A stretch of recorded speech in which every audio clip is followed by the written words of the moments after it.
Hi there, welcome to my channel. Now we shall be taking a recap of all the 12 basic signs of zodiac, starting with Aries and going up till Pisces.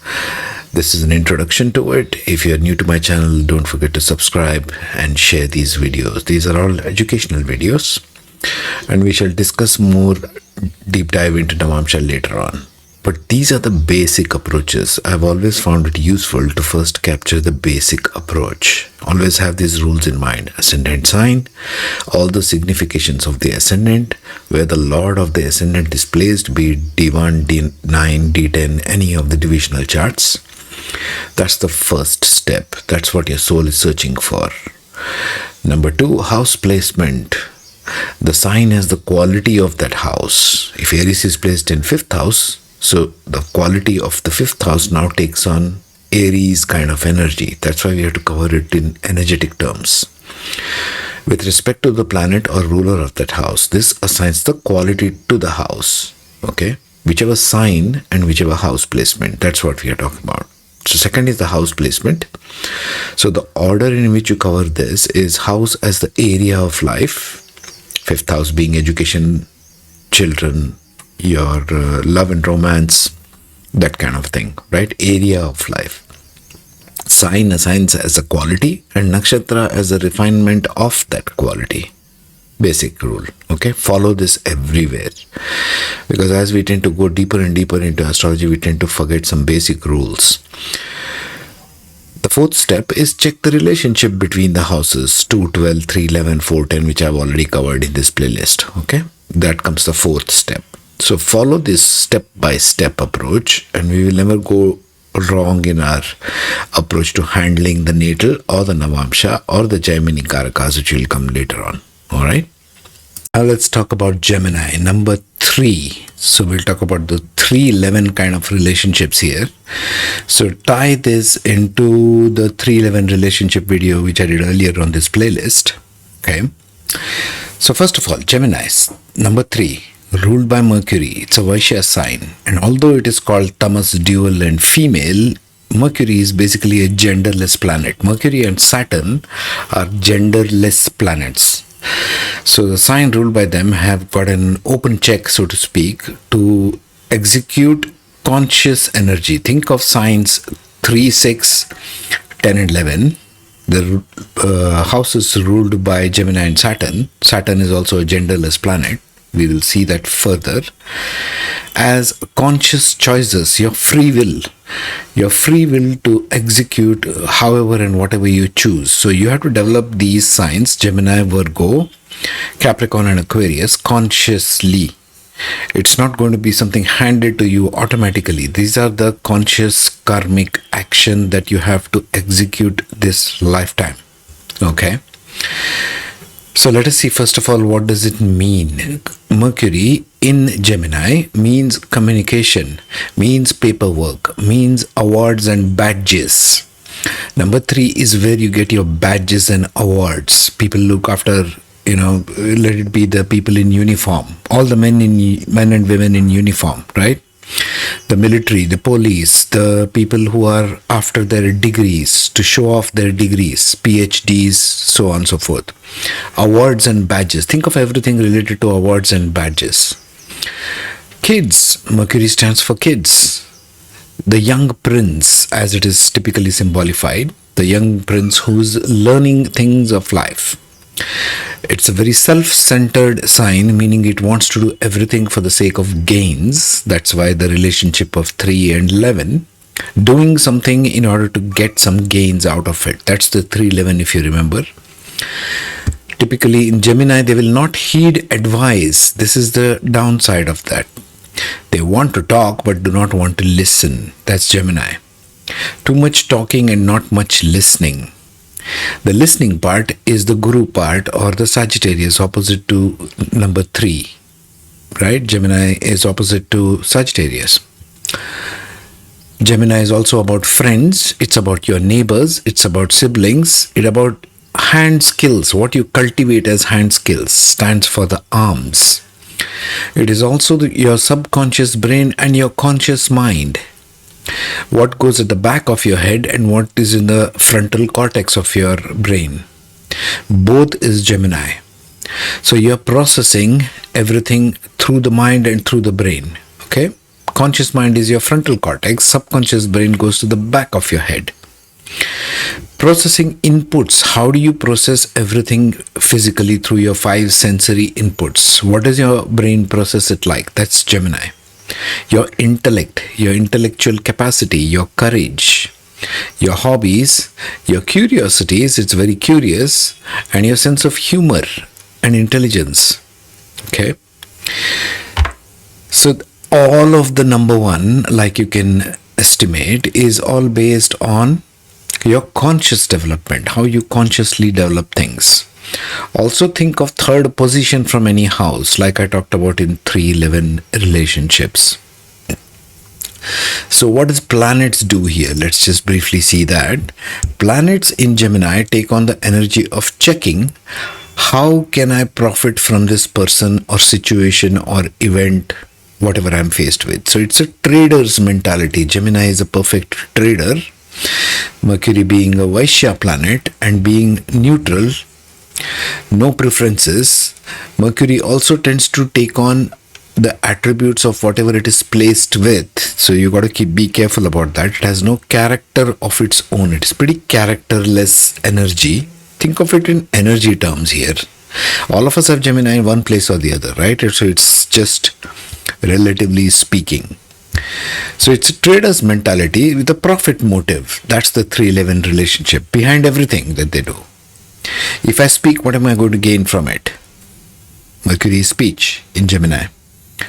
It is neutral, meaning it takes on the energy of whatever it is conjunct with, the lord of that house or the aspects looking at it and so on.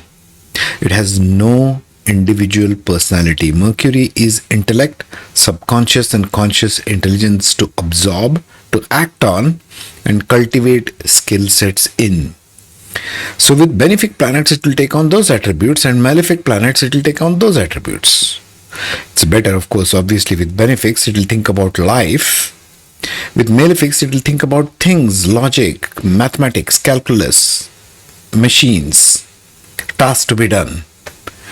With benefics it will think about people, heart, what your communication is doing to others. So Mercury is very malleable in nature in Gemini and in Virgo. It depends upon who it is sitting in, whose house it is sitting in, or conjunct with, or aspected by. Think of always Mercury like that. It is neutral, it has no gender. Mercury is duality. That's why both Mercury and signs are dual in nature. Both Virgo and Gemini is dual. What do you mean by duality in this context? It means always faced with choices. It's a question of choice and you have to make it. Nobody's going to do it for you, whatever is sitting in Gemini and Virgo. You have to take that decision and you have to take the consequences thereof yourself. It's not going to be made for you. This is a conscious area. So duality means it can become too lazy or too active, too talkative or too quiet. Always looking for trade-off. So what's in it for me is the question Mercury asks in Gemini and even in Virgo. That's where the challenge comes. What do you draw the boundary line from with respect to yourself and with respect to the world, all the people around you? Now, taking point number 2 into consideration, planets. What do they do here? Now, if Sun sits here, considering the trader's mentality of Gemini, how can I profit from this thing? So Sun putting here will give respect, power, position, ego, and government. So it will think about what can I get from the government? How do I get things when I get respect and power? Or how do I get respect and power? Right? That's what it thinks. Mercury, Sun placed in Gemini. Moon placed in Gemini will think, how can I think about my mother? How can I use my mother to get my benefit or my ends and means of things? How can I benefit from home or property? Because it's a trader mentality, I'm picking those karakas only which are related to trade. How can I benefit from travel? Trying to go on an official trip and trying to make more money out of it. Moon in Gemini in Moon in Gemini, sign of Gemini. Okay, lots of short travels there because Moon is also for travels. Mars, on the other hand, will think of logic, focus, and reasoning and use that as the means for trading, as the means for understanding technical things. Mars is a highly technical planet. Mars is related to things, remember? What we saw in Aries, it's got everything signature of logical things. So these are the techie people. They can get techie when Mars is in Gemini. It has a very logical approach to things. Mercury itself will think about how to use my communication for the sake of getting what I want. How do I use my technical intelligence, which is again Mercury? How do I carry out paperwork? How do I process information in a way that will be benefiting me? How do I create new ideas that will benefit me? How do I use my speech for my benefit? Same way with Jupiter. It will use knowledge and education to be talking. It will try to pretend. Mercury is a great pretender because it's mimicking, right? So it will try to use its knowledge for the sake of self-benefit. In Venus, it will use its clothes, wealth, it will use its business, family, all these kind of Venus attributes. Number 2, Taurus, it will use for the sake of its own benefit if Venus is in Gemini. Saturn, on the other hand, will use its work because Saturn is a karaka of work. Rahu and Ketu will do inordinate stuff and use marketing skills in Rahu, for example. Rahu in Gemini is a very good marketing person. It knows how to manipulate. Rahu is very, very shrewd. It wants to get stuff for itself. Ketu in Gemini, on the other hand, becomes a bad communicator. It kind of tends to stammer because it's in the house of Mercury. Mercury is of communication. Ketu is breaks in all kinds of things. So that's what are the general karakas. Now let's see ascendants 1 to 12. When we take the Aries ascendant, Gemini is falling in the natural third house. So whatever skill sets you cultivate, who will stand to benefit? The 11th place from it. That is you. You will stand to benefit. You will grow as a personality if you cultivate the third house from here. Right? And it is ruled by Mercury. What else does the third house stand for? It stands for elder siblings. If you want to know what the talents and areas your elder sibling has to cultivate, look at the third spot from there, number 5th house. Third spot from the third house is the 5th house. So if you have some planets and points, I'm taking a generalistic view here. If you want to know what talents your elder siblings have and what they should cultivate it in, look at the planets in your 5th house, because that will be the talents and areas of your elder sibling. What about spouse? Third place from Leo is the house of spouse, from 5 to 7. What is number 5? Is ruled by the sun, your children. Your children's talent is in number 7. So what talents do your children need to cultivate? That will be shown in number 7. You can keep going like that. Whatever needs to be cultivated, higher learning, is in the 7th house. Third from the 7th house is the 9th house. So if you cultivate the skills for higher learning, wisdom, what changes? The gain will be your attitude towards your spouse will change, because this is the 7th place. This is your spouse. And you can go on interpreting multiple ways like that. That's Aries. Let's see Taurus. Now Gemini falls in the second house, right? What does this lead to for a Taurus ascendant? Number 3 is in the second sign, so it's in the sign of family. Yes? So for the Taurus ascendant, they will know and cultivate how to make food. They will not listen to you for a second. You are trying to tell them to change the recipe, they will not do it. Why? Because they've already made up the mind. Mercury tends to make up its mind before anything else. Difficult to communicate with Gemini because they are the ones who are doing the talking. So you can't explain anything to them about food. See? That's where the energy is being carried over. What about Gemini Ascendant itself? Well, these people are difficult to communicate with. They are the talkers. They are the originators of communication. So now they bring it to the rest of the areas of their life. What about Cancer Ascendant?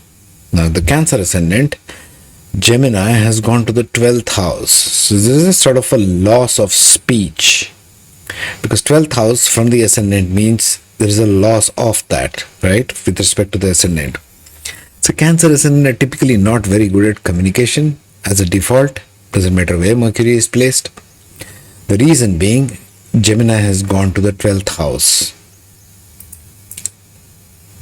So for a Cancer Ascendant, you cannot tell them how to spend money.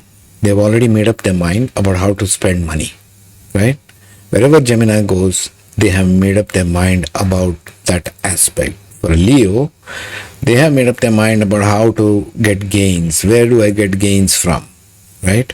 How to maintain public relations. So for a Leo Ascendant, it's very difficult to tell them how to do it. They'll tell it, I want to do it my own way. The Leo pride comes in there. I know how to deal with the masses, how to talk to the masses, because third sign is of talking. For Virgo, it comes in the sign of profession. Like I have seen a practical case of one of my friends. I told him your Mercury is sitting in the 10th house in the sign of Gemini, and he is a Virgo. So I told him you need to cultivate your speaking skills, communications. Communication is very bad, but he has never managed to even take one single advice. See? Mercury does not want to listen. That's the challenge Mercury is always facing. Yeah. For a Libra Ascendant, it is difficult to talk to them about religion matters, about higher spirituality matters, because they have already made up their mind what religion is about, for them at least. Okay.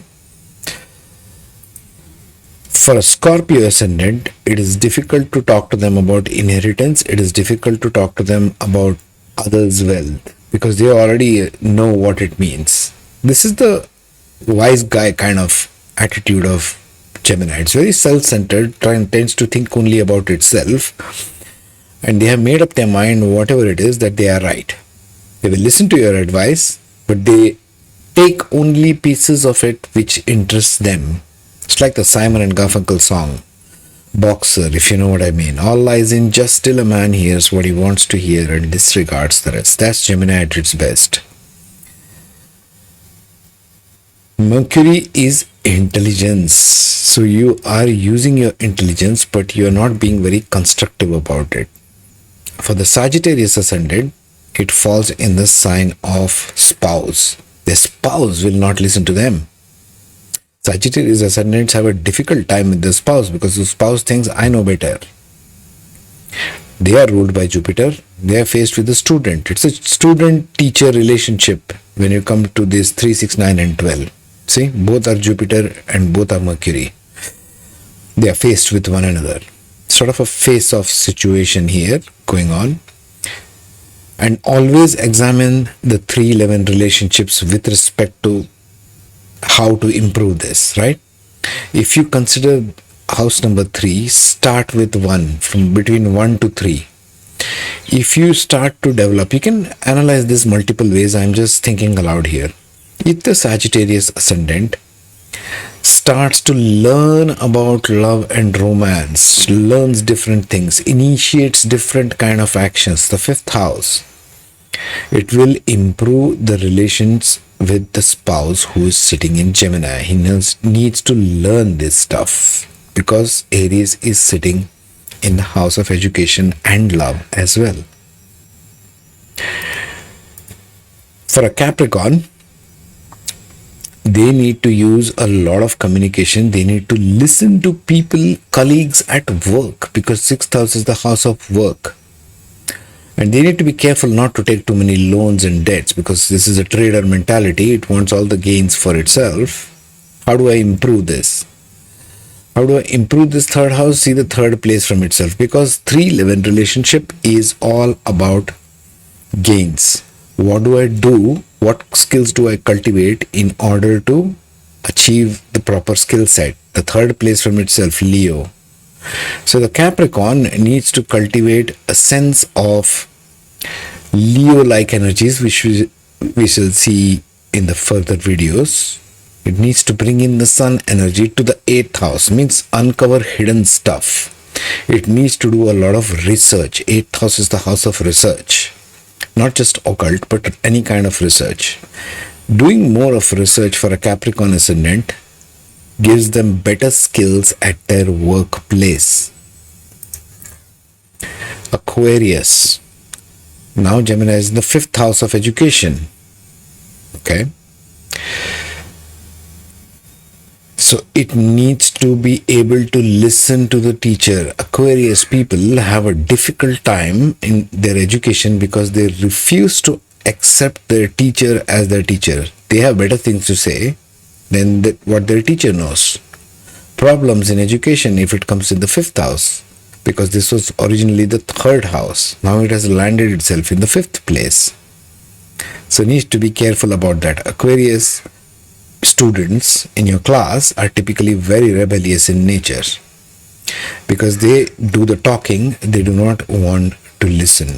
Finally, Pisces, they are very talkative at home. They become quiet in the profession. Opposite house is very quiet. Sagittarius is the quiet sign. This is the opposite of being quiet. Like, they're very talkative at home, they become very quiet in their profession. Pisces ascendant, right? So always understand it from the perspective of these core qualities and planet placements. Then it will help you understand better how to manage it. Next we shall talk about Cancer. Take care, be safe.